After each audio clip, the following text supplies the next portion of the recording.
The world is becoming more unglued by the day. Local consequences are now showing up. We are seeing sky-high gas prices, higher food prices, shortages, and more. How should you respond? Go to redpills.tv/patriot. That's redpills.tv/patriot. And secure your long-term emergency food storage from My Patriot Supply. My Patriot Supply is by far the largest preparedness company in America. They're in stock and shipping quickly in unmarked boxes to your door. Their emergency food supplies last up to 25 years in storage. When you need it, it'll be there. Lunches, dinners, drinks, and snacks totaling over 2,000 calories a day. Get free shipping on any order over $99. Again, go to redpills.tv/patriot.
From the spaceship in the sky to the simulation in the mind. Let's all embark on another journey of Conversations on the Fringe. All right, what is up, everybody? It is Friday. Welcome to the Conversations on the Fringe.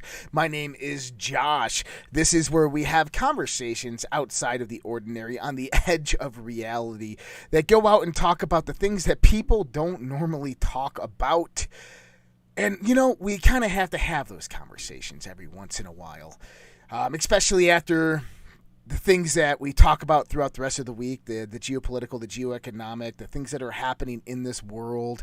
The world is being turned upside down, so it's good to expand our minds a little bit beyond the normal, beyond the bounds of where we feel comfortable. Tonight, our guest is Mike Ricksecker. He is the author of the Amazon best-selling A Walk in the Shadows, a complete guide to shadow people.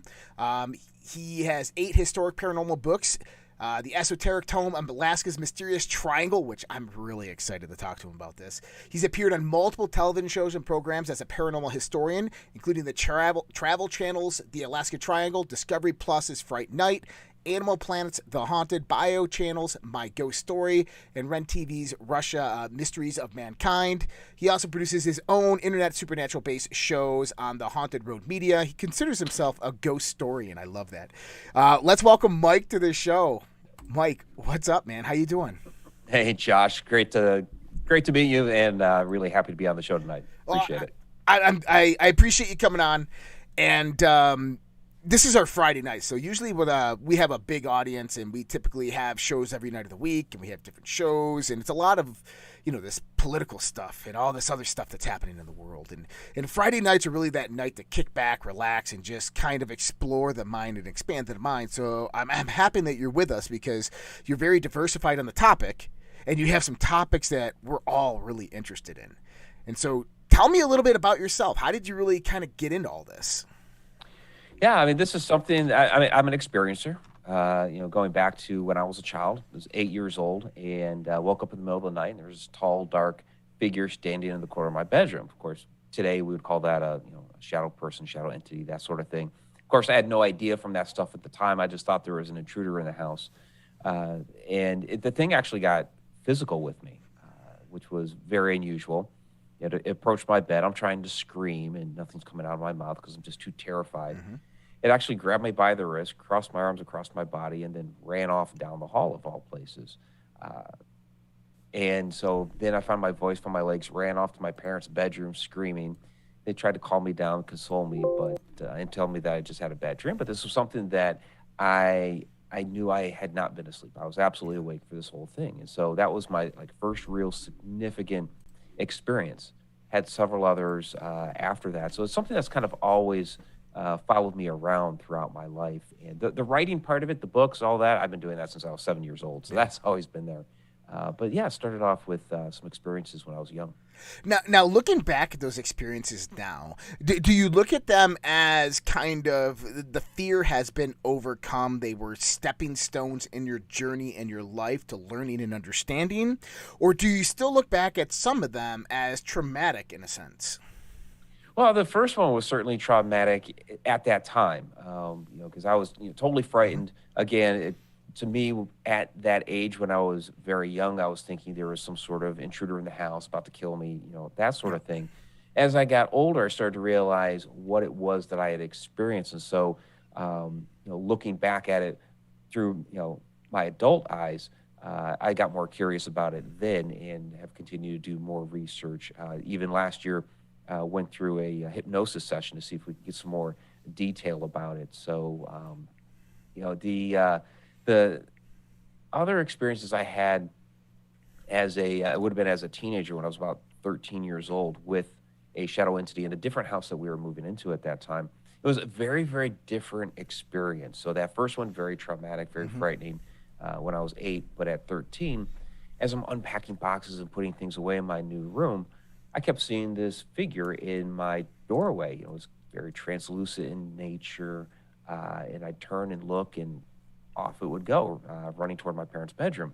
It was still shadowy in nature. And this happened several times over the course of a few days. And so finally, I decided to ask my mom about it because it kept happening. And she told me that she had also seen the same thing, but she wasn't at least she didn't seem very alarmed about it. So this was good for me in a couple of senses. One, that it was affirmation that, okay, I wasn't crazy. I was actually seeing this thing because mom saw it. And also, I didn't feel frightened or terrified because mom didn't seem frightened or terrified. So I decided to get playful with the thing. And I started calling him Tom, like Peeping Tom, because he would peep in my doorway as I was doing things in my bedroom. And then he would take off whenever I'd look at him. So that happened for about 3 or 4 months, just kept kind of playful with it. And then it went away. I just chalked it up to something that was in the house, was checking out the new family, deemed that we were okay, and it went about its business. So, these experiences can be very different from one to the other. It sounds like it, and I've had a lifetime of experiences with these types of very similar to yours. I actually lived in a haunted house, and it was very apparent what a lot of these entities in the house were. The first house I grew up in when I was younger, up till the age of 10, was incredibly just haunted. My brother, actually, one of my older brothers, he broke 3 knuckles and 2 toes by getting up in the middle of the night and having this being over top of him, and he started swinging at it, and he went into the desk and broke his hand, his knuckles, his toes. He went into the closet, and he moved out the next day. Then we moved in at my mother's house. My parents had just gotten a divorce, and that house was dark. I've talked about it a lot on here. It's like we had they'd always keep a padlock on the attic door, and the padlock would at night the padlock would just start smashing back and forth like this. It would stand up and then smack down, and you'd hear footsteps running upstairs. Oh yeah. Okay. It was those types of experiences. And so for me, I understood what it was at a very young age. Still petrified of it. Like when there's something that can affect you, or if you feel as if it can affect you, but you can't affect it, that's kind of intimidating, right? And that's an intimidational fear. But in my older days, and then having various other experiences, I've learned what all of this is, how it all, at least in my own perspective, what it all is, how it all operates. And that's why I was asking you if you kind of had those similar experiences where you kind of come to the understandings, and that's great that you have. So talk to me about shadow people. What's your theory? I've heard some other theories on this. I want to hear your theory on shadow people. Yeah, so I'll get the question a lot, what are shadow people? And when I get that question these days, it's like, well, how much time do you have? Because we could like really dive down the rabbit hole, because they're not one specific thing. They could be a large variety of different things. So, some are just human spirits that can't fully manifest as an apparition. They come off as a shadow. Some are, interdimensional beings, which is what I kind of think a quote unquote true shadow person is. Some are extraterrestrials. Some can be astral projections. Some may be time travelers or a form of a time slip. So there are a lot of different things. And basically what it comes down to is that the energy that this thing is putting off is not fully forming into our world, at least not that our eyes as humans can see. Now, we see only within a certain range of the light spectrum. So we're seeing enough with our eyes that we're getting a bit of a form, but not the entire thing. So parts of this entity, the way the light is reflecting off of it is beyond the range of our eyes, or at a different range that our eyes can't quite perceive the right way. And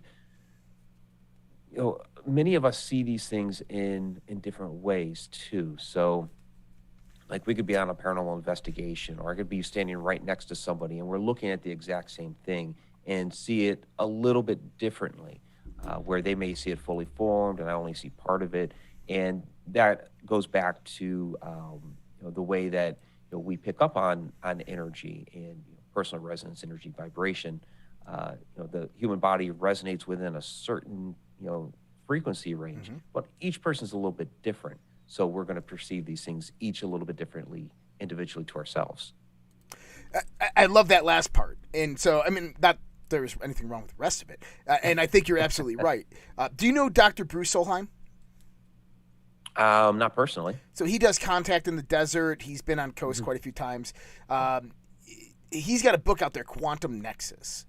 And when he explained this to me, so many things made sense. And he goes, take all these different levels of interactory beings, ghosts, demons, poltergeist, aliens, interdimensional beings, shadow people, whatever it might be, whether it's, Atlanteans, Lemurians, whether it's, reptilian aliens living in Hollow Earth, whatever it might be. And he goes, go down to the base fundamental of who they are, their consciousness. And on the quantum level, it's a nexus that connects us all. On the quantum level, it's simply just another consciousness interacting with the universe, with reality. And when I saw that, I was like, It just starts to make a lot more sense. And when we start, and I mean, that's exactly what you're saying, spirits, interdimensional beings, ultra-dimensional, interdimensional time travelers. I also look at it is that a lot of ghost or paranormal activity could be created by the overlapping of time nodes. If time really is kind of like a frequency derivation, is that, 1870 overlaps with 2020 in a specific part, and you're just kind of like seeing this bleed through, and it does exactly what you're saying, is the light doesn't refract off of 1870 very well because it doesn't pick up that frequency. It's like a radio station. It's very, very faint, and we're just kind of seeing this track. That's why a lot of people repeat that it's just the same thing repeating over and over and over again. Yeah, so I have something that I call stacked time theory. So the idea that, wherever you are, every moment that has happened, is happening, and will happen in that location are all like photographs stacked on top of each other. And we don't really understand what the catalyst is, but there are certain moments in which two of those photos, or whatever you want to call them, the two of those moments in time will resonate at the same frequency, and we'll get a little glimpse of the other. And you hear these interesting stories about people looking at a ghost or a spirit or something like that, and that ghost or spirit looks at them as if they're the ghost or spirit, which is really fascinating, because you have the past looking into the future and the future looking into the past at the exact same time. There's a TikTok video out there, and it's a story of two brothers who go to visit their grandmother, and their grandmother always told them this story of when she was younger. and she was sitting in her chair, and she turned around, and there was two ghosts behind her, and it scared the living daylights out of her. And so they go to visit their grandmother, and they find her dead in the chair, and she's there observing them as a ghost, thinking that they're actually the ghost when she's actually dead. And there's there's this kind of like, it's exactly what you're saying there. It's this stacking of time in the sense that her death was interrelated and prophetic in a sense that it overlapped with another point in space and time. I actually believe in that theory quite relatively, actually. Yeah, yeah. And when it's funny because I mean I had started putting that concept together probably 20, 25 years ago. But as I continued to research and kind of delve into the idea, lo and behold, in my research going through books and what have you, Einstein had a very similar theory. His there's a space-time continuum. So it's like it's not an original idea, but it's something that keeps coming back around. Somehow we forget these things, and then we come back, and the idea hits us again as a species, as humans, and it's like, okay, we're going to go down this rabbit hole again. So I think it's great that, because I'm hearing more and more people talk about this now, so it's great that the conversation has really taken off. I agree, and it's interesting that the shadow people topic has really taken off more recently than not. I see shadow people all the time. I'm in my studio is in my basement, and people will see me in the show. I'll be like this, and it's just I'm down here alone, and I will see out of the peripherals. It's always out of the peripherals because I believe it's the apex predator, the heightened sense of awareness that we have. Our peripheral visions are always on a heightened sense, and so they're picking up any type of fluctuations of light as a warning to the bodily system in the sense of survival. And I see it all the time. I've seen darkness sitting right there. Not darkness like an evil spirit. There's nothing evil about it. That's the other part, right? Yeah, and actually what you're talking about is averted vision. When we see things out of our periphery like that. Stargazers will use that technique called averted vision to look at celestial objects because the eyes are made out of rods and cones. The cones are more toward the center of the eye. They're kind of like the high-def camera, where the rods are more toward the sides, and those are the parts of the eye that take in more light. So yeah, the periphery is more sensitive to light, and that's why we'll see those shadows out of the corner of our eye. We'll turn and look, and it seems like maybe it disappeared, but it really didn't. It's still there. It's just the light-sensitive part of our eyes, which is on the side, is going to pick up on that a lot better than full frontal. Yeah. So, have you had some profound experiences with shadow people or with this whole realm? I mean, I've had a lot of shadow people experiences over the years. Of course, going back to when I was 8 years old, and I guess kind of like you, because you said that you've had a lot of experience. I think what happens is that people's personal resonance become in tune to these different types of entities. So some people will see more shadows and apparitions, others will see more apparitions than shadows. But one of the more profound experiences that I've had with shadow entities was actually both at the same time, where several of us had seen rolling black smoke morph into the apparition of a little girl, which was truly fascinating because it really been talking about the theory for years that some of these shadow entities are human spirits, and here just saw it happen where shadow just turned into an apparition. And kind of going back to what we were talking about before, where people see things a little bit differently, we all saw that little girl a little bit differently. Like I saw her fully formed from the head down to about her knees, and then she dissipated away. And others saw her fully formed from the feet, and then she started dissipating away toward the head. So yeah, that was an absolutely amazing experience that started as a shadow and then turned into something else. So I did a lot of hypnotic sessions back in the day. One of them was a life between lives. So they take you back to the last point of death in your last life, and you go through the whole process of death, and then they start asking you questions about what's happening there. Mine was very private. I've never really talked about it too much, but I met this entity, this being, whatever, that appeared to be kind of like my guardian angel. I don't really call it a guardian angel. 7 foot tall, 8 foot tall, wore all white, glistening white hair, pale skin, female, very, very thin facial structure.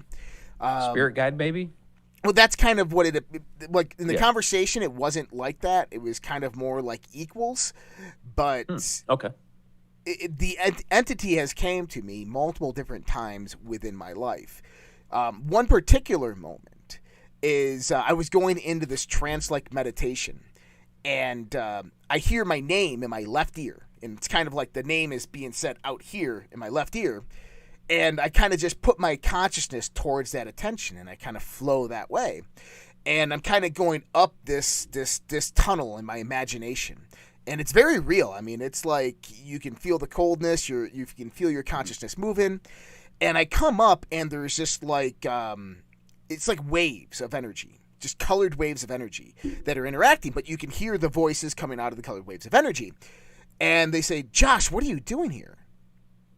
I said, what are you talking about? And it's this entity. And she goes, you can't be here right now. I'm literally talking to you. How are you here? Like, that doesn't make any sense. And it was kind of confusing at first, but then she started explaining to me, because I'm like, thinking about why are you appearing to me in waves? And she said something quite interesting. And it was almost kind of what you were just talking about, how everybody saw things differently.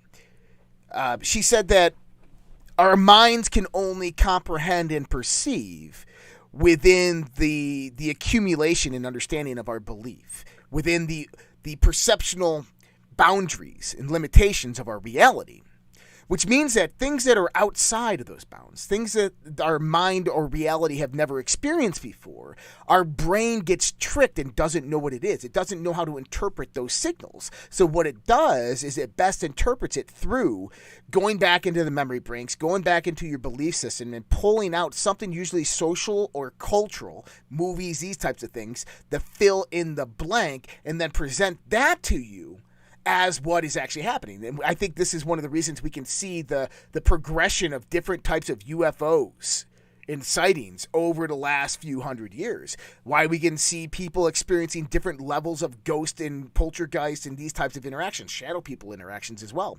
The next day, I'm listening to a radio show in Washington, D.C. It's Elliot in the Morning, and he's talking to Sammy Hagar from Van Halen. Yeah. And Sammy Hagar's new book just came out, and he goes, I had an alien abduction. And the guy's like, no way. He's like, what happened? He goes, well, it was weird. He's like, dude, they don't take your body. They just take your consciousness. And when you get up there, you're looking at them in the sense that you can't perceive who they are because they're on a dimensional level, so your brain tricks you into thinking that they're grays or they're tall or this or that. And I'm like, whoa. It was like validation, the kind of what I had figured out the night before, or what was told to me the night before. What are your thoughts on that our brain really tricks us into perception in the sense?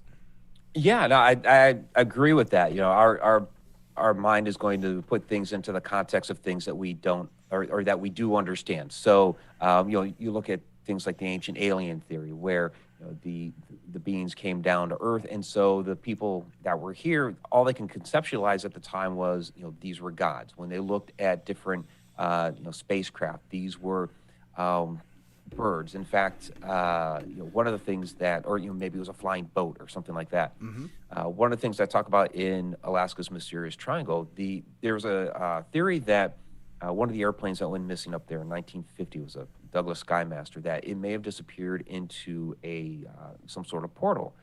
So then the question becomes, well, if it disappeared into a portal, then where did it go?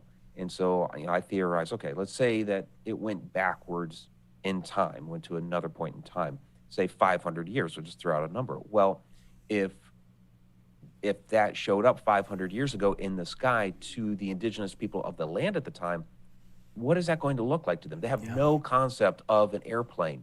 They know birds. Those are the things that are in the sky. So you could see where Thunderbird legends would come out of something like that. That's going to be their context. So yeah, I would say the same thing, with us today, even though, okay, we're more advanced, we have all this technology, et cetera, et cetera, et cetera. we're still going to only conceptualize things with the context that we have right now. Right. And so do you think that looking at the whole world of the paranormal, of UFOs, aliens, extraterrestrial, could potentially a lot of it actually be just things that are out of our dimensional perception that we cannot perceive in our reality, that maybe we say is a UFO or say is a ghost? Yeah, I mean, very well could be. I mean, the whole concept of ghosts, I mean, that's been around with us forever, because that's kind of like, base, human base, our loved ones, our ancestors, et cetera. We're very familiar with our own bodies, that sort of thing. So when we see something that's in that sort of shape, we go to, person. Yeah. As far as, things in the sky these days,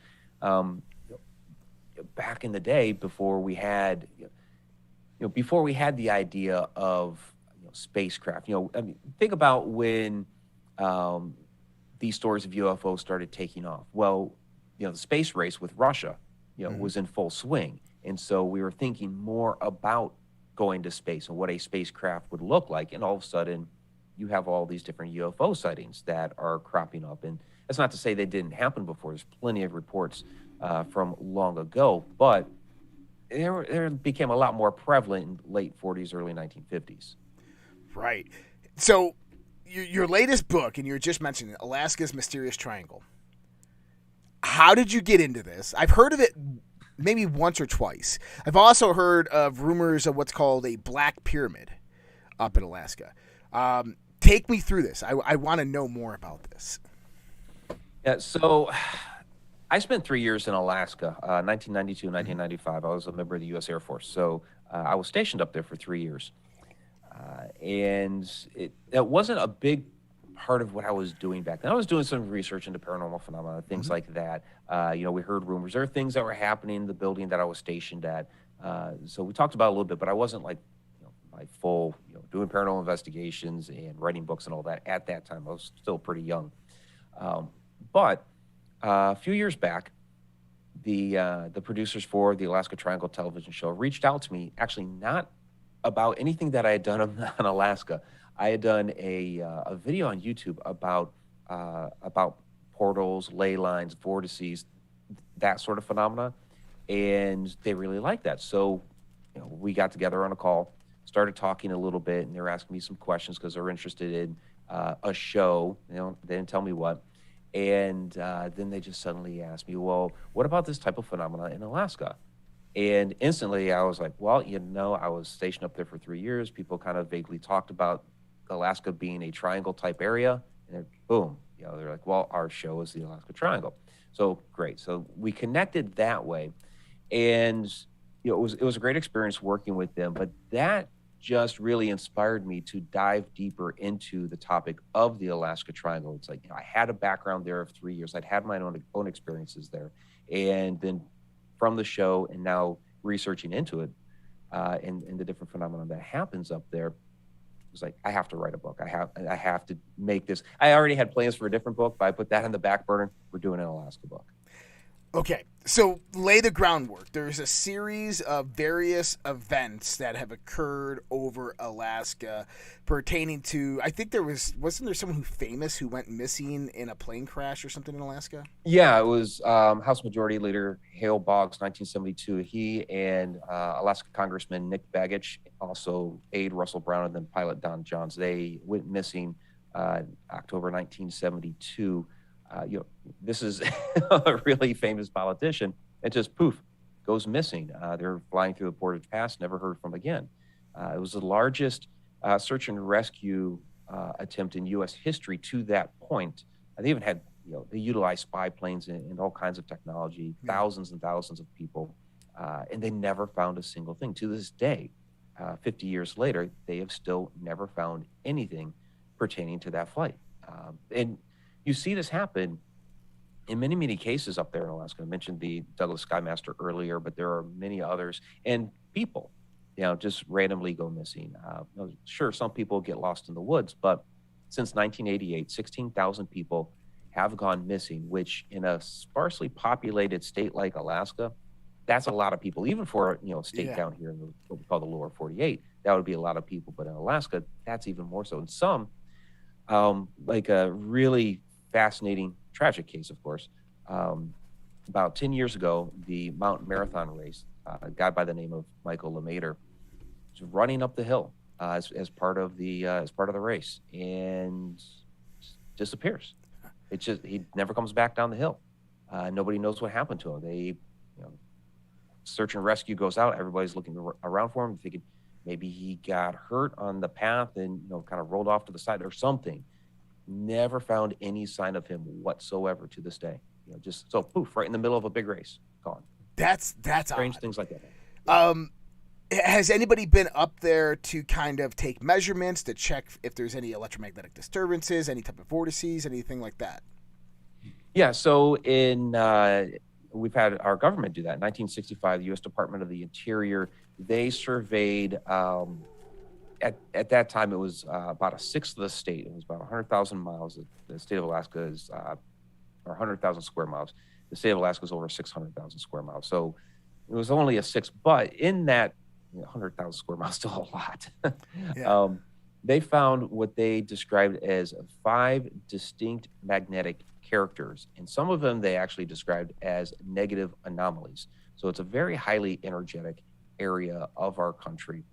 There's also a lot of seismic activity up there, a lot of volcanic activity. You also have the aurora borealis. What is that? Well, that is the solar flares slamming against the Earth's ionosphere, but it's thinner up there. Our magnetic protection for the Earth is thinner up there, which is why we have these magnificent auroras up there. So you have like this whole cocktail of different types of energy up there that's creating this activity. Yeah. Did you go up there and invest? So I know in this series you went up there. You're actually out there. Yeah. What did you guys discover? Did you discover anything kind of like anomalous, anything weird, unusual? Yeah, it was kind of honestly, it was really kind of a shot in the dark approach. So Yeah. They had me on the side of the mountain interviewing me for hours. It started getting a little cold up there. But they wanted to, have something interactive. So we're on Flat Top Mountain there. They asked me to bring some dowsing rods and EMF meter and all that, and try to find some sort of electromagnetic anomaly up there. And sure enough, with the dowsing rods, I actually did find a measurable line that seemed to go from the top of Flat Top Mountain pointing down toward Anchorage. And Anchorage is one of the corners of the Alaska Triangle. It stretches from Juneau to Anchorage all the way up to Yukiavik. We call it a triangle, so just keep this in mind. We call it a triangle, but really it's much more expansive than that. It's more of kind of like a circle, really. Right. But it's just the branding that came from the Bermuda Triangle years ago. Pick 3 points and there we go. Gotcha. And I mean, the 16,000 people going missing in Alaska from 1968. This is interesting because it correlates a lot with, I think it's with Missing 411 or that whatever that show is, of people going missing in the national forests all throughout the United States. Yeah, David Pilates, he's done a lot of great research in those missing persons cases. And, there'll be 2 people walking next to each other, in the woods, in the forest somewhere, and all of a sudden one of them just disappears. Yeah. It's absolutely bizarre phenomenon. So what are your thoughts then? Where are these people going? Where are they disappearing to? Where are the planes going? At least in the Alaska context. What are if you had to guess with everything that you know and make one big speculative assumption, what would it be? Yeah, I'm guessing that there's some sort of portal activity that's happening when these people go missing. Now, again, not everyone. Some people do just get lost in the woods. Some people get kidnapped. That stuff happens. But I think when you have this just large number of people like that go missing, the planes just right off the radar and they're gone. I think some of this is portal activity, that they are entering into some other dimension, some other plane of existence, or some other point in time. So it might be years from now that we're uncovering some of these, like the plane. Yeah. Maybe that's under the ice somewhere, and we find it finally. But when we do some like different carbon dating or whatever, it's like, wait a minute, this the years don't jive. The year It seems like it should be, I don't know, I'll just throw 1600s out there, Yeah. but we know it disappeared in the 1970s. How does that work? That would be an interesting twist to it. Have you heard of the Black Pyramid in Alaska? And what's your thoughts on this? Yeah, Black Pyramid, it's hard to quantify it because everything's anecdotal about it. Yeah. So, the idea of the Black Pyramid is that, it's hidden under the mountain ranges right in the middle of the Alaska Triangle, like around the Mount Denali area. This happened in the, if I recall correctly, it was 1992, just before I got there.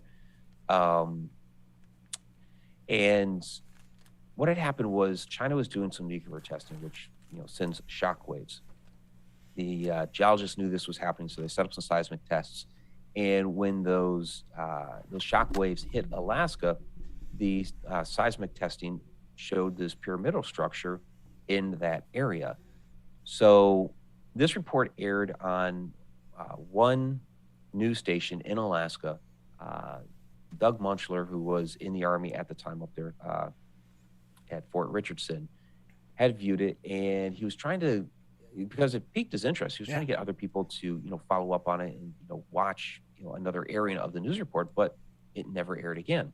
So he went down to the TV station to inquire about it, and they claimed that we never aired such a segment. So he was really disappointed, starts walking out, and some junior staffer pulled him aside and said, well, we did, but there are these other men that came and confiscated that tape. So and other people have come forward over the years to tell other kind of pieces of the story as to, what's there and what's going on. But again, there's not something we can point at and say, there's an artifact, there's something. Right. It's all these stories. So it's really difficult to kind of quantify. It's, how much do you trust the people telling the stories? And I agree with that. Now, a lot of my research has more recently been pertaining to ancient civilizations on this planet that were highly more technologically advanced than us. Right. I tend to look at the ancient alien theory as not giving the credit to humanity, that, we're just some science experiment that were thrown away that they didn't like, that they wanted to kill. I say that, hey, look, why can't we be the ones that created all of this? Why couldn't we be the progenitors of that civilization, the highly advanced one, and maybe something happened? And so we've looked at this, and we found a lot of evidence to actually support and substantiate it, which also means that if we had a highly advanced civilization on this planet, and they were utilizing a higher level of technology, we know that the structure of their buildings were made in very, very hard and organically mixed stone, limestone, these types of things, and that when we see their structures, when we see kind of like some stone structures and it's like, oh, well, it's a sundial. No, this is actually the structure of the building, kind of like the concrete structures of a big, tall building. And then you build on top of that, and the actual building would be built around that. And that the soil is actually, terra peralta or whatever it is. It's the black, dark black soil that almost every single ancient historical site that we found that's older than 10,000 years old is built on these sites with this soil that has piezoelectric characteristics. And so now you have these stones that have certain type of energetic resonant characteristics. They're configured in cymatic patterns, and then you have the soil which has piezoelectric transference effects. And we start seeing a different level of technology that's being built here. What are your thoughts that maybe what we're seeing is remnants of these technologies that are just kind of, buried in the mountains or in the woods? Yeah, I totally subscribe to that. I was out in Egypt last year, going again next February. So if anybody wants to join us on the tour, please come. Stargates of Ancient Egypt tour. And yeah, I mean, you see that there. It's like plain as day, where you can see a definitive, break between the dynastic Egyptians and those that came before, which a lot of people call the pre-cataclysmics. There's stories that the dynastic Egyptians, they moved into the land and the buildings were already there. They reutilized, some of the temples, the pyramids, things like that, that these things were already existent. And I think what happens is, people, we use the terms, they had a, high technology, and they did. But people, I think, like the general public is saying, well, they didn't have high technology. Where are the computers? Where are the ancient cell phones and things like that? And it's like, well, they didn't have a computer like we had today. It was different. They had a higher technology. I mean, there's things that they did that we cannot do. How did they move these, massive, large blocks of stone and things like that? It was very, very different. Like you were talking about the piezoelectric, they knew how to tap into that and grab that from the ground and be able to utilize it. That's what Tesla was trying to do before he was stopped, to use that earth energy. And I think that we're going to find, look at Antarctica. It's very off limits to everybody but a select few, where they're doing the research and testing and things like that, and they're divulging some of this information. But I think that I might get a little conspiracy theories here, but I think what they're looking for down there is anti-gravity technology. I think that they know that there are ancient cultures that had once lived on that island. I mean, you're finding ancient jungles down there under the ice. Yeah. So it stands to reason that, and you look at some of these ancient maps too, where they show Antarctica with life and vegetation. So Perry Reese maps. Perry Reese and a couple of the others. So we know that life existed on this island, and I think buried under the ice, we're going to find structures that are related to Egypt and some of the other pyramidal structures around the globe. We may even find other pyramids there. There are people that already speculate there are pyramids there. You're finding these rock structures that people are debating: is it a mountain? Is it a pyramid? And there's other building like structures there that we're finding from these photos from space. So if there is a way to truly discover how they moved these blocks and did different things, which I think they used a form of anti-gravity, they knew how to use that earth energy to be able to move the blocks in the right way. It may be buried under the ice there in Antarctica.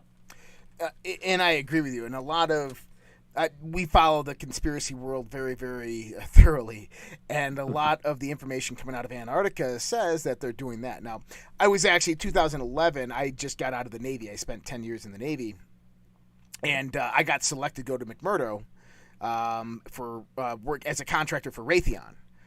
Okay. And I ended up declining because my wife got pregnant right at the same time. And so she looked at me and said, "You're not leaving for 6 months. No. You're not leaving for 6 and 9." Yeah, that's bad timing. And I'm like, but it's once in a lifetime experience. And I'm like, right. Imagine what I could learn down there as doing the contracts for the NSF. I didn't go, but I've always wondered what I would have discovered because I'm like-minded like this, right? Mm-hmm. We had Brett Olson on a few weeks ago, and Brett Olson actually went from Portugal down to Antarctica. He stayed at I think it was Holland has a base down there, and he stayed down there for 27 days in Antarctica. He asked a lot of questions. They really couldn't get anywhere, but he asked a lot of questions. And a lot of people down there had some very interesting stories. And a lot of stories come up in the sense that we've already found. So apparently there's 3 large UFOs, massive craft that are protruding out of the ice. The original one was found by the Nazis at the end of World War II. And the Russians blew it up because they couldn't get it out. And then they found these other ones, and they're working together to excavate it. Whether I believe all that, I don't know. But looking and researching ancient history, and one thing that I've done is I've taken occultism and esoteric mysteries. I've taken the mythology, and I tried to pull it back by removing cultural attributes. Because what we're talking about is a multi-generational game of telephone. And so each god and goddess that we see portrayed within various different pagan religions is simply the same personification, if you want, an anthropomorphication of whatever you're actually talking about, but played out multiple different times in different cultures throughout millennia. And so when we start removing the cultural attributes from it, we start to uncover layers of truth. And then when we start seeing that, Athena was born out of the forehead of Zeus, we start seeing that, Ishtar in Revelation 17 had the word mystery written upon her forehead. Now we have a connection to the third eye between two deities that both have a significance in the sense of what they were represented as, wisdom and fertility and knowledge. And so how do we take that and derive something in context out of it in the sense of being correct historically?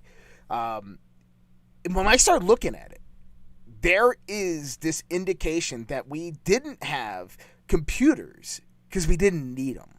That we had a grid system on this planet that we could communicate with anybody at any time. You didn't need a cell phone. You simply only had to think of that person, and you could communicate with them with their mind. It's almost like this psychic technology that we had. And this is more and more what I'm seeing when I dig deeper into it. Do you have any thoughts on that? Yeah, absolutely. We still have a grid system, but they knew how to tap into it and be able to utilize it. We go to some of these different sites, and there are, the electromagnetism is absolutely measurable, and it's still significant. And then you look at what's left there, the remnants of the stones that were used to tap into the energy, and they're small, they're weathering. Like the rollright stones is a great example because there is significant electromagnetism that is measurable there. And you look at the stones, and they're almost non-existent anymore. They're very small. And so you imagine, okay, back in the day when you had, the bigger megalithic stones here that were pristine, imagine the energy that they were able to tap into then, that they were actually utilizing. So, yes, using it as a communication system for absolutely. Using for healing purposes, entering altered states of consciousness. I believe as far as, your ancient, what we would call a stargate, to be able to actually move from one point to another, not just here on Earth, but across the cosmos. And it doesn't necessarily have to be your physical form either. It could be, you mentioned consciousness earlier, projecting your consciousness, across the cosmos and be able to visit somebody else on another planet somewhere. Is there indications on this planet right now of Stargate technology? This is one of the most fascinating topics that I'd love to talk about. So please enlighten me on this topic. Because you just mentioned that you do a tour to Egypt, Stargates of Egypt. Is that with William Henry? Stargates of Ancient Egypt. It's actually with Muhammad Ibrahim. Okay. Because I know William Henry does one down there. He does a lot. Yeah. Yeah, okay. He does a lot down there too. So yeah, there are a number of locations around Egypt where you see the inscription Stargate, and there are ones that are Great Stargate and ones that are just Stargate. So there are different levels of this type of technology, and when you start to like Hatshepsut's temple is one that really fascinates me because you have the symbolism of the serpents. They were recarved into falcons. To depict horrors, but they are originally serpents coming down out of the temple, which is, symbolism for energy. Straight back is the Holy of Holies, where the Stargate was. But then, if you subscribe to Christopher Dunn's idea about the Giza power plant, well, off to the side is the base. It's almost completely gone, but the base of an ancient pyramid that had been there. So you start to look at the setup okay, you had the pyramid powering it.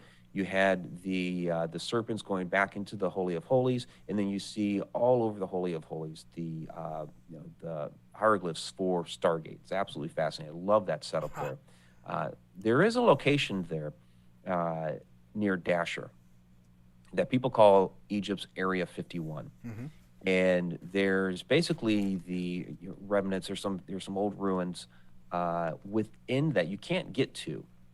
Now, because it's actually a military base, and you can see it right there when you go visit the Bent Pyramid and the Red Pyramid. Again, you can't get into it, but a lot of the stories that are coming out of that is there's some old photographs from like the 1920s of this place that you can actually go and dig up. But some reports that are coming out of that are that they have reactivated this Stargate. It's actually in the ground, kind of like a circular oval type of a thing. And they say there's these different kaleidoscopic type of colors that are coming out of this. And so, again, it's one that's, yeah, it's behind the sealed door. You can't see it for your own eyes. But we do have the photos of the structures that are there, that if we could get to them, I'd love to be able to see if that Stargate is actually being utilized right now. Oh my God, I love it. So, by the way, I'm a complete nerd. Stargate, SG-1, Atlantis, the whole series. I've seen every. Well, that's seen every one of the episode. things that. Yeah, that's one of the things that put me onto this, years ago. So you had the documentary that came out with John Anthony West, Robert Schoch, with Charlton Heston. It was Mysteries of the Sphinx or whatever the heck it was called, where they did the redating of the Sphinx. And that came out like right about the same time that the first Stargate movie came out. And it was just like mind blown. And that's one of the things that really sent me down this path. Me as well. And they rebooted the TV series on Sci-Fi. Mm-hmm. And I tell this story a lot because I think it's important to understand how Hollywood and how the military have been in collaboration, whether it's Lookout Mountain, Laurel Canyon, to basically propagate information out there to help people understand maybe these things that they've been keeping secret from them for a long time. And the movie dealt with the Goa'uld being a gray alien, Ra, in his spaceship that was blown up by a nuke by Kirk Russell. And the TV series relaunches with the Goa'uld now being a serpent that enters through the mouth or through the eye, or it can make a slit in the back of your neck, and it goes up your spinal column, and it suppresses the consciousness and takes over the host. And I found that a really interesting transition from the gray alien into the serpent, as well as the Secretary of the Air Force actually showed up on the 300th episode. The U.S. Air Force actually funded the first 5-6 seasons of Stargate SG-1. And so they were one of the primary financiers, and one of the things that they asked was for that one specific change, move away from the gray aliens and add in the serpents, which I find just completely fascinating. But yeah, it's part of my red pill as well, because I think that there was a lot told in Hollywood. There's a lot of things told through story, especially just naturally from our imagination. Iraq, Saddam Hussein. But go ahead. No, finish your thought there. I know you want to say something. No, go ahead. Keep going. You're fine. I was going to say Saddam Hussein, Nebuchadnezzar, Iraq, the second Iraq War.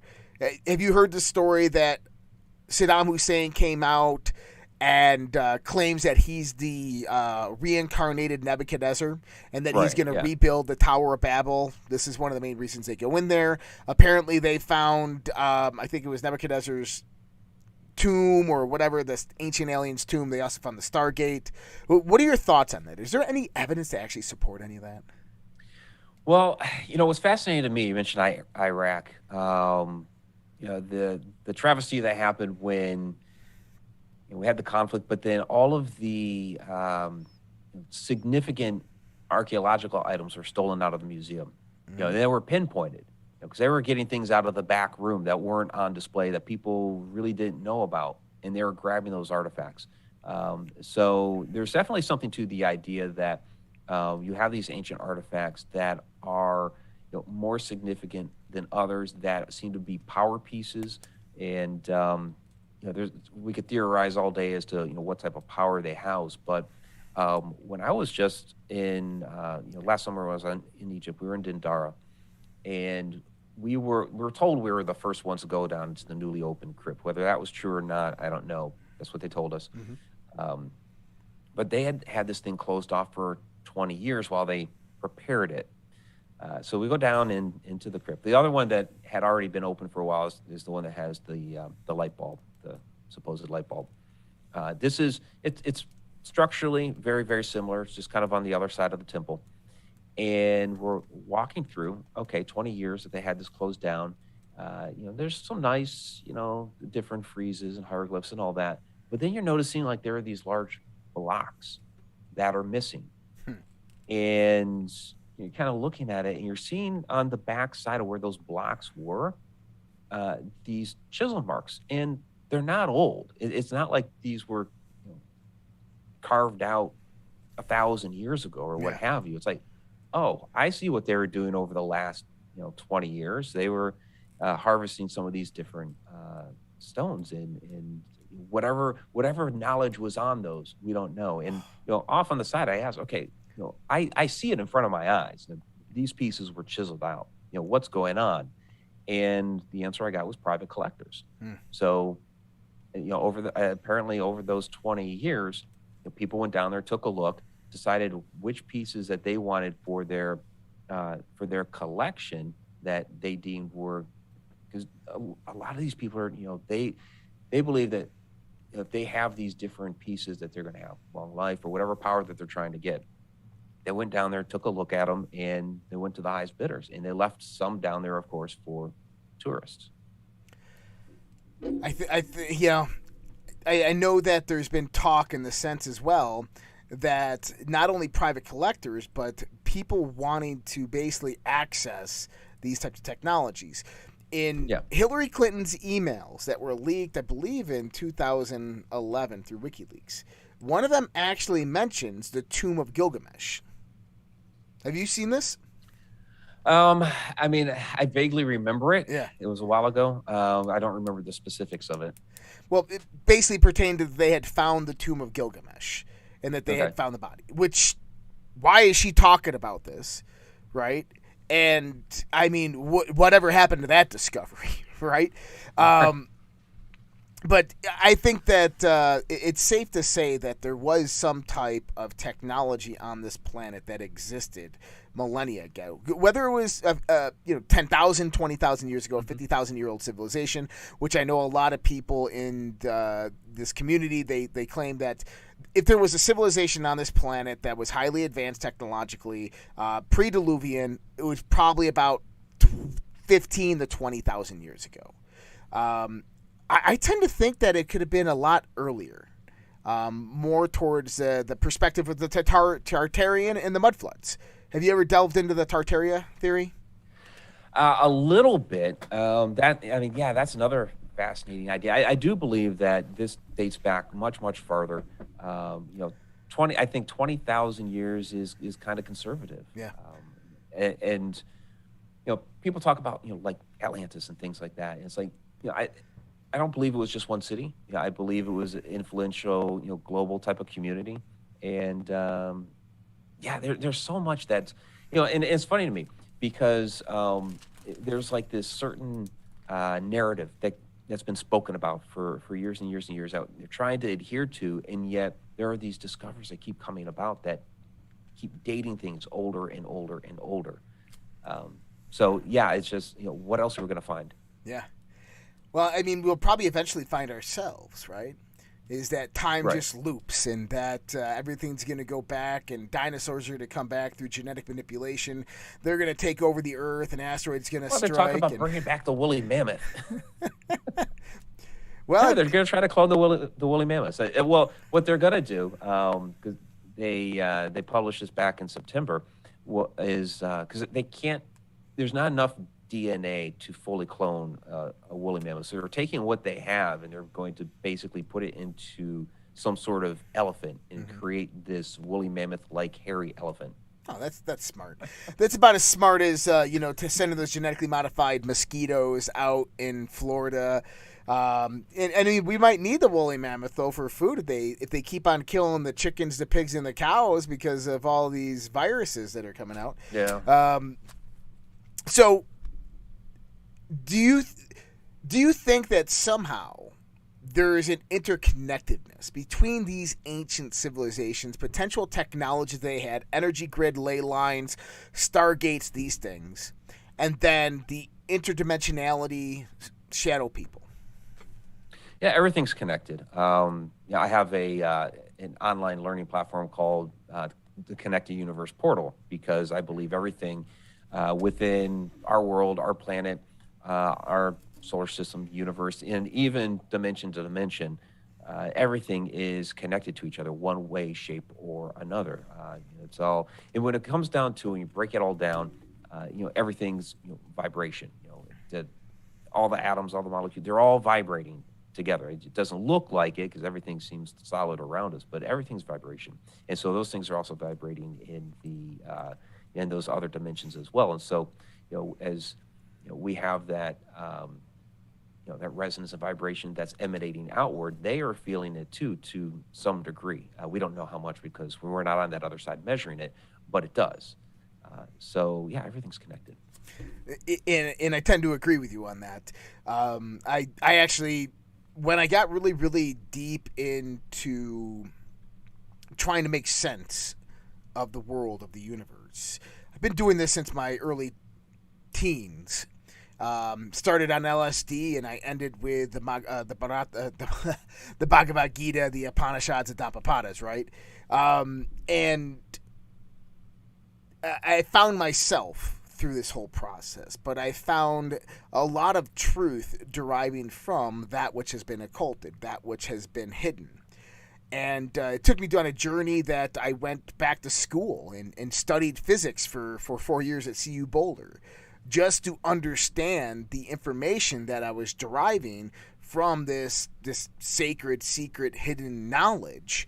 And you're right, it goes back to frequency, oscillation. It goes back to resonance. It goes back that we are energetic beings interacting in an energetic universe, and that there is only one thing that ever happens in this universe, and that is the exchange of energy between two systems that always have a fundamental law between them, of one system being in a high state of energy, one system being in a low state of energy, and a complete system of exchange coming to what I call a point of optimization. Is they form this emergent effect. Is when two people come together, they form a relationship. That relationship is an emergent phenomena that is created by the interaction of those two people's energies. It can move away and disband and go in separate directions, or it can stay there and it can build that relationship, and knowledge and information can be pumped into it, and it can build a foundation and get greater and greater and greater, and produce an amazing things in reality. And this was kind of like my revelation, is that there's so much more right in front of us. I just saw Neil deGrasse Tyson. He was mentioning something. He goes, every night before I go to bed, I think about this. Is that what is the question that I can ask that hasn't been asked about the universe? Because there's more questions not asked than we are asking today. And that's kind of like one of the mottos that we do here with the Red Pill Project. You have to come to understand things that you do not know that you do not know. This is the epitome of growth, of evolution. Is the only way that we evolve is to learn something new, is to learn something that you did not know that you did not know. And once you have taken that, brought it inside of you. I mean, imagine learning something that no human being has ever thought of or discovered. I mean, it's profound, right? It's the epiphanal moment. But it produces an evolution, a banister effect in the minds of humanity, where it spreads out throughout everybody, and everybody all of a sudden knows and understands and learns this, and now adapts into it within a 20-year period. Yeah, is it though that we're learning something new that we've never learned before, or are we just remembering something we'd forgotten? Max Egan said that to me. Max Egan said the same exact thing. I think we're rediscovering a lot. I agree. He goes, no, my friend, no. You're just remembering. You're always just remembering. You've always known these things. You're just remembering. And I like to think about it in the sense of new challenges or discoveries, right? Is that we're learning something new that we did not know, at least in this finite contraption and configuration that I'm in my limited form. But in actuality, you're right. Is we are remembering these things. Remembering, yeah. Whether past lives. But I love what you're saying, because keep asking the questions. Something that I put out there, like in the forward of some of my different books, is I reserve the right to change my mind. So you might be reading, what I wrote this particular year, but a few years down the road, I might, change my mind on that particular topic. And because we see so many disciplines right now where they are just trying so hard to stay to the same narrative. And it's like, guys, we're learning or remembering, all kinds of new information that is throwing the old narrative, out the window. We need to reevaluate what we have here, because there's a very, very different picture that is taking form now than we knew 20, 30, 50 Yeah. years ago, 100 years ago. So we need to keep an open mind about these things for sure. I agree 100%. So with all of your experiences in life, from the paranormal to shadow people to being an investigator into a lot of the mysteries, from the esoteric to the Alaskan pyramids to Egypt, what is your conception, your understanding of God? I know it's a personal question. You don't have to go. It's a question I like to ask because it helps me learn. Yeah, that's and I'll be honest, that's been a tough one for me over the years, because I grew up Catholic. Yeah. And so it's very there's a very kind of rigid doctrine there. I was an altar boy. I have an aunt who's the mother superior of her convent, because she's a nun. And so my mother was the catechism teacher. So I've had a lot of that in my background, but as I've learned about all of these things over the years, it's like, I look at it as like, there's a lot of, when it comes to the Catholic Church, there's a lot of interesting history there.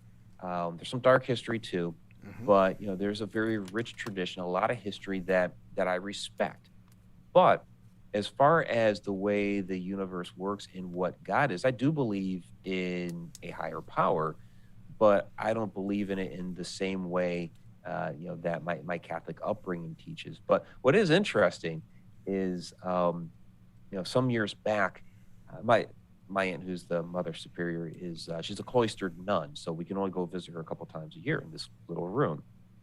And so, we're sitting there, and it'd been some years since I'd been back, and one of my other aunts says, "Well, Mike has been writing, all of these books, and a lot of them deal with ghosts and hauntings and things like that." And I'm like, "Oh, geez, here comes the wrath of God speech or something, right?" And all of a sudden, my other aunt, who's the nun, is like, "Oh, really? Oh, I love ghosts and hauntings and haunted houses. I'm absolutely fascinated by all of that." I'm like, "Oh, okay, cool." I was really surprised by that. So, here's somebody who's, in a position of power within the Catholic Church, was actually very open to that. So that was really eye-opening for me, and kind of relaxed, because I was kind of staying guarded about, talking to people about that side of it. And so that helped me to kind of relax and free to talk about that sort of thing now. Gotcha. What do you think's going to happen in the near future? This is another question, right?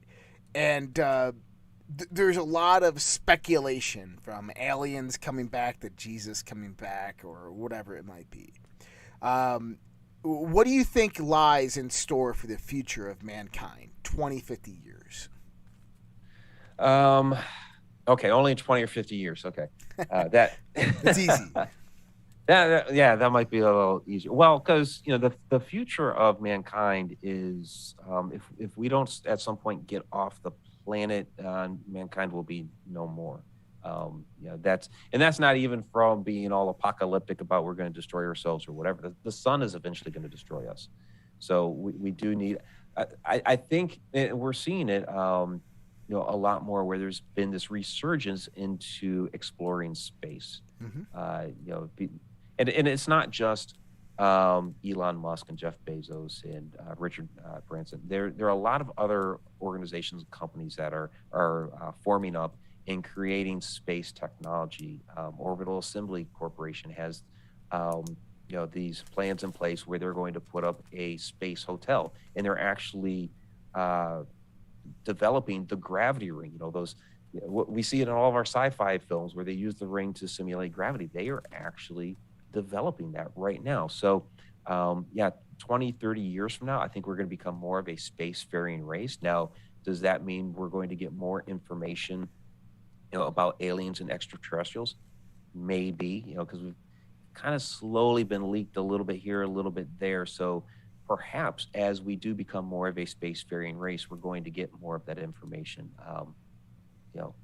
Fingers crossed, but we will be doing a lot more, at least around the exterior of Earth to the moon. And of course, we'll see some more things going on with Mars and other parts of the solar system as well. I agree. I agree with a lot of that.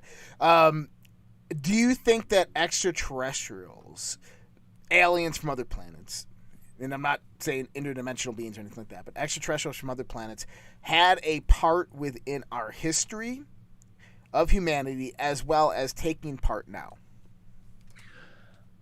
I think we are the extraterrestrials. We are a very, if you look at humans, we are a very, very different species than other ones that are on this planet. We cook our food. What other animal on this planet cooks their food? They don't. What other animal wears clothes? They don't. That's stuff that we do. We do many different things than other species on this planet do. So did we come from Mars? Did we come from some other planet? I think we did come from somewhere else in the universe. I can't tell you exactly where, but we do come from somewhere else, I believe. So we have the Mars Chronicles, which is on tomorrow with Mike Barra, David Whitehead, and myself. And what you said right there was the reason that the Mars Chronicles actually came about. We were talking about ancient civilizations and cultures, and I said, man, I don't even think we're from here. And I'm going to tell you why. It's because when I was getting out of the Navy, they make you go to, you got to go to this doctor, that doctor. You got to go to take your eye exam. Yep. And it was, I was in Washington, D.C., my last duty station, and it was incredibly bright outside. And I'm walking into I'm like, man, I can't see anything, right? And I'm always like squinting when I'm outside. And I walked into the eye doctor, and I go, I got to ask you a question. She goes, what's that? And I go, how is it that every animal on this planet has adapted their eyes to the sun, except for human beings? Dogs, They can run outside and eyes wide open. The sun doesn't bother. They don't glare. They don't glitz. Birds, any monkeys. She goes, well, it's probably because human beings grew up in the deep woods. And I said, no. I've already looked into this. Monkeys, all different types of animals in the deep woods. They all don't have this sensitivity to light, but human beings do, as well as our skin. And we don't have the increased brow as Cro-Magnon man did, which tells me that we didn't evolve with that sun in the sky. That we evolved most likely somewhere a little bit cooler and a lot less solar radiation. And that's when my buddy goes, where do you think we evolved from? I go, Mars.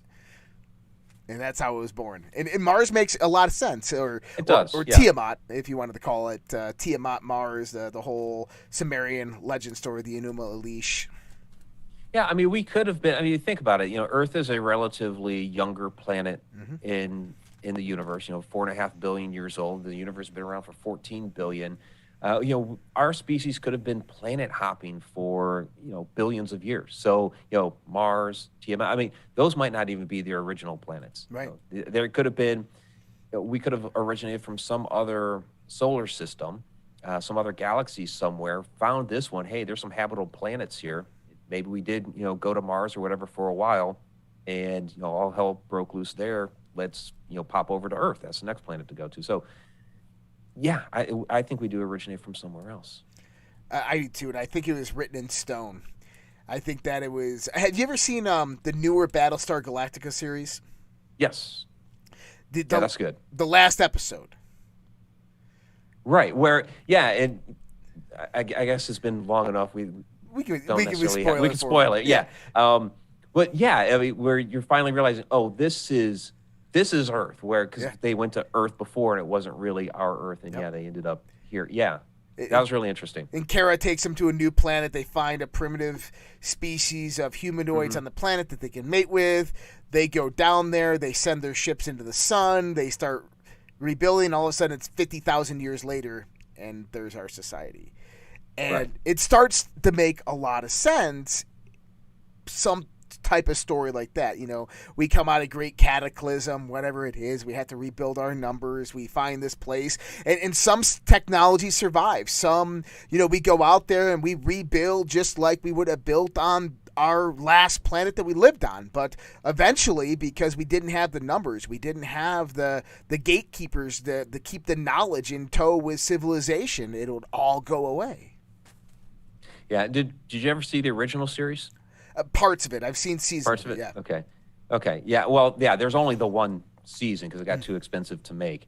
But yeah, the intro for that talks about specifically says, yeah, there's the theory that life didn't start here; Yep. it started out there. So you listen to that and you're like, okay, this concept, we've been talking about it for really actively maybe the last couple decades. But this was back in the 1970s, so it's you could see some influence Eric von Däniken and Chariots of the Gods, but it's like, okay, this idea has actually been around for a while, and it's just now that it's really started to pick up here, and so we definitely need to keep talking about it. And even so, our solar system itself that we're on now.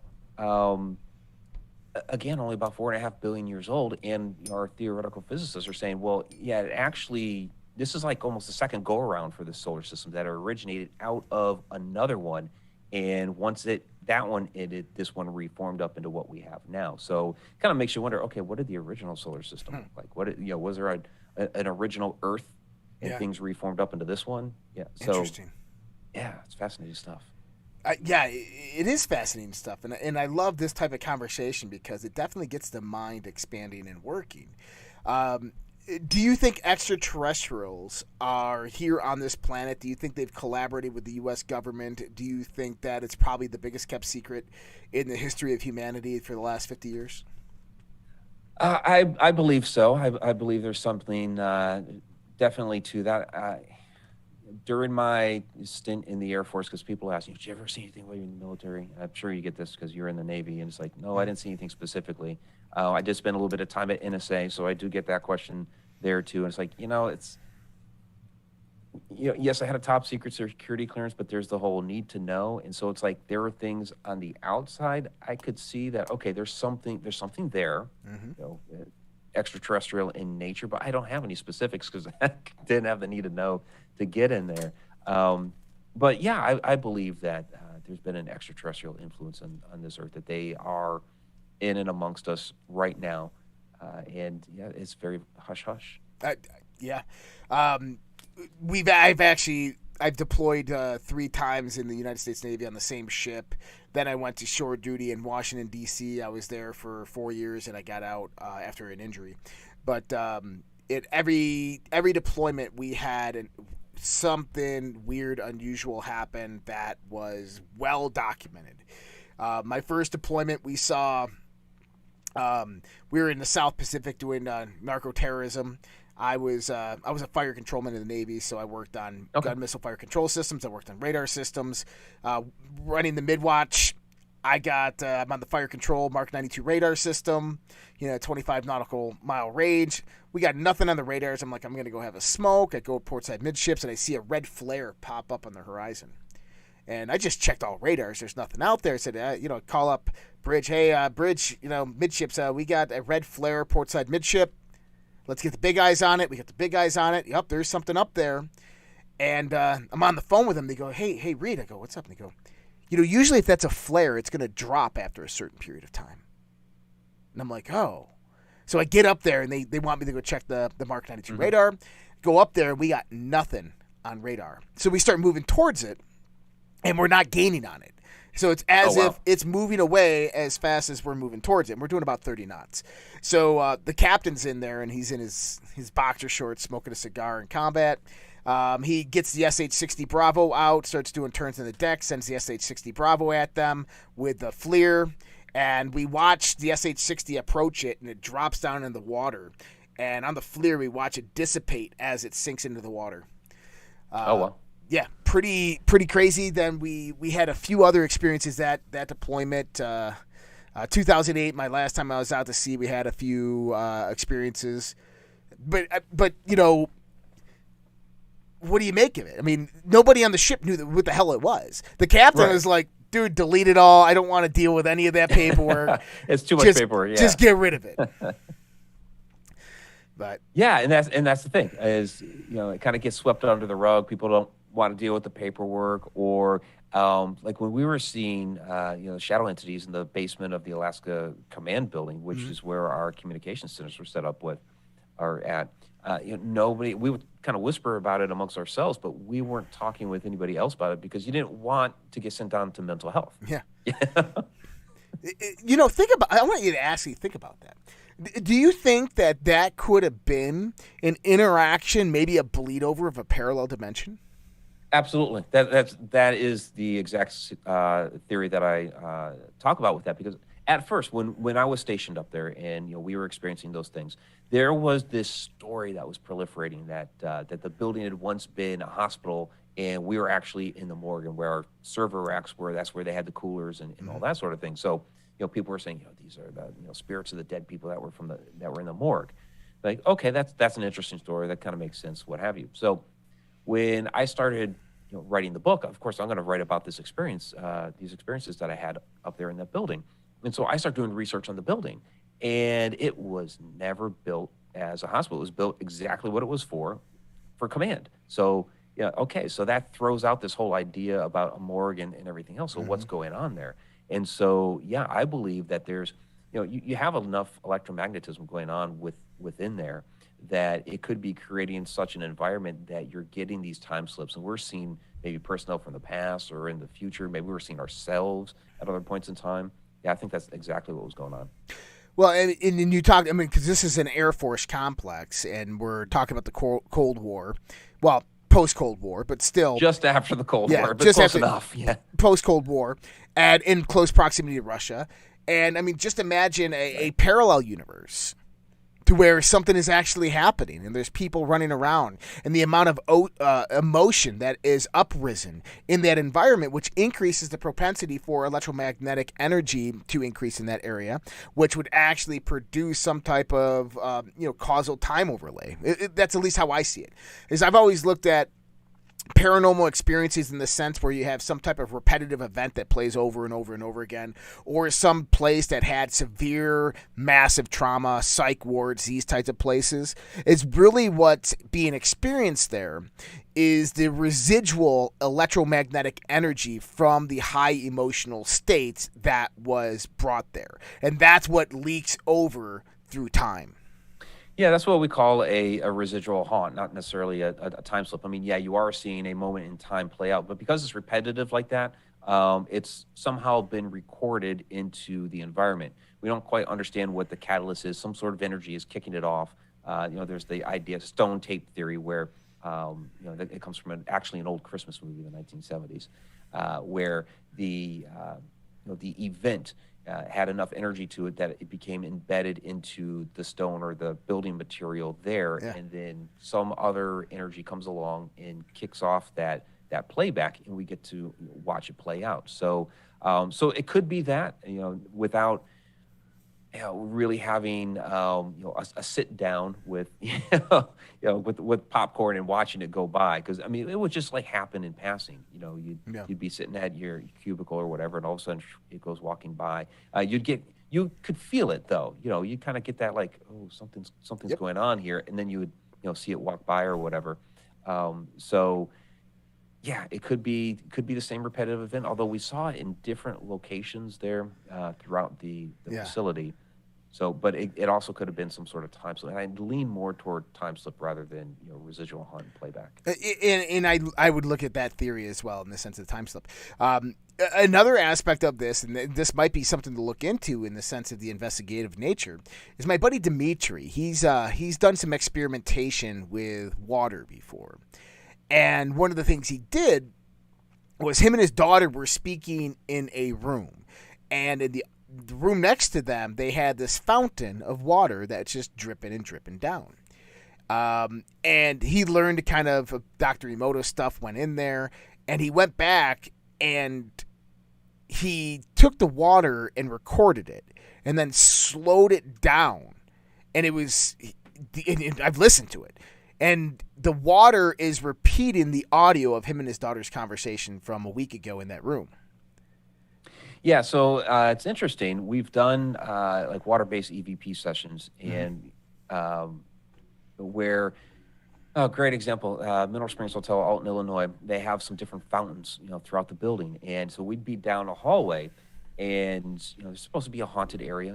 Throwing some questions out there, and off the water, you can hear the voices underneath the water, and we're getting intelligent responses. Wow. Where are you from? St. Louis. How old are you? 33. So it's absolutely fascinating stuff that you can, through the water, you can get, recordings and voices like that. I think there's a lot more we're going to learn about water, because people are doing some really interesting experiments these days, like, creating DNA within water that, and you're not putting DNA into the water. You have a separate vial that has the DNA in it, and you're just basically transferring, via electromagnetism, recreating that DNA within the water without even actually transferring it itself. So interesting stuff. Yeah, the Russians actually did experiments in the early 1990s, very similar to that, where they were utilizing. So 2014, there's a series of articles that came out by a guy by the name of Dr. Martin Blank. He published a few articles. One was DNA is an electromagnetic transducer, sends and receives signals. And the other one is DNA is a fractal antenna. Basically, it's a fractal. You can split that antenna in half, and it's still going to transmit and receive the same signals. You can split it in quarters, still going to transmit and receive the same signals. They found that the frequency range exists in the microwave range at about 34.5 gigahertz is what our DNA is actually resonating and receiving, which is interesting because you have the cosmic microwave background radiation of the universe, which is between 3 to 300 gigahertz, but kind of peaks out in Earth with all the impedance levels that it goes through at about 34 to 35 gigahertz. Also, the first band of 5G is 34 gigahertz. None of these things are a coincidence, but when we start looking at it, the Russians did experiments in the 1990s where they would take a piece of DNA in a glass jar, and then they would take another glass jar, and it was kind of like they were entangling them. And they would resonate one glass jar at a frequency, and then they would take the other glass jar and resonate at the same frequency, and the DNA molecule would appear. Right. Yeah. And, It's amazing what we're able to do these. And the one that I'm waiting for with water is, you think about this. Water, the way it recycles through the earth all the time. I've been sipping on water this whole episode. Yeah. Perhaps Julius Caesar or Cleopatra drank this same water that I'm drinking right now. That's absolutely a possibility. Well, what if those water molecules somehow were able to retain some memories or data from back then, and we found a way to be able to play that back? Wow. That is a great thought. And the thing is that water is not broken down in your body. It's not destroyed in your body. It goes in, it comes out, passes through, restructured, but it goes right back out. And you're absolutely right. As we know, water has structure. It's intelligent.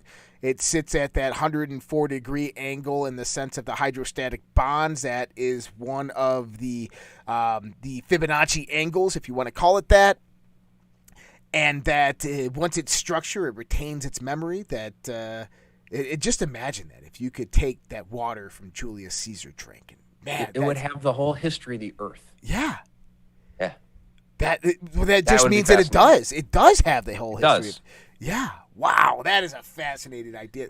That's a good one to end on right there, dude. There we go. Mike, I appreciate all your time tonight. This was a fantastic conversation. What do you have coming up, and where can people find you? Yeah, absolutely. You can find me MikeRicksecker.com. That's my personal website. Connect the Universe Portal is the online learning platform. And then check out ShadowDimension.com. That's my docuseries playing on Tubi TV right now, so you can watch it for free there. A lot of different things coming up. The big thing this summer is Ireland. We actually still have some tickets available if people want to join us July 1st through the 9th. And then next February is Stargates of Ancient Egypt. So tours coming up, and then different events throughout the year. So you can check out my website for the event calendar on all that. Well, I think what we'll do is I'll hit you up because I want to talk to you about Stargates of Ancient Egypt, because I think what we will do is we will put it, if we can reserve a certain amount of spots, we'll get a whole bunch of people to go with you. That would be fantastic. Would love that. Yeah, we got a private social network, and that's what we do, and so we would love that. So I'll talk to you about that. Guys, we're going to go to Fringe After Dark here in about 30 minutes, our subscription program. You can find more about that on socialredpill.com. Thank you so much to Mike tonight for joining us. What a great conversation. Much love, respect. God bless you guys all. Take care, and we'll see you guys next time.